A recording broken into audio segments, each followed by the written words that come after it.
Жастардың шетелде теологиялық білім алып білекті маман болам деген ұмтылыстары құптарлық. Бірақ діни білімнің негізін елде қалаған абзал. Себебі адамды террорлық әрекетке тарту арналарының бірі бейресми марказдар екені әлдеқашан дәлелденген. Таяу Шығыс пен Ауғанстан аумағында діни ахуал ушыққалы қауіп-қатер тіпті еселенді. Баласын шетелге жіберген ата-ана көп жағдайда жат ағымның ықпалын ескермейді. Жауапкершілікті сырттағы ұстаз-сымақтарға арта салады.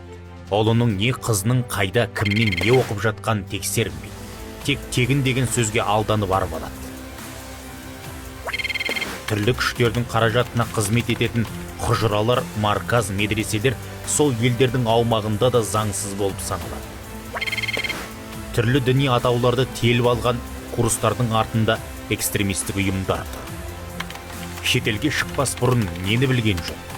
Діни оқу орны қай елде орналасқан? Діни оқу орны кімдерге тиесілі? Діни дәрісті кімдер береді? Қазақстан мұсылмандар діни басқармасымен мемлекетаралық келісім бар ма? Адаспау үшін діни білімді елде алған абзал.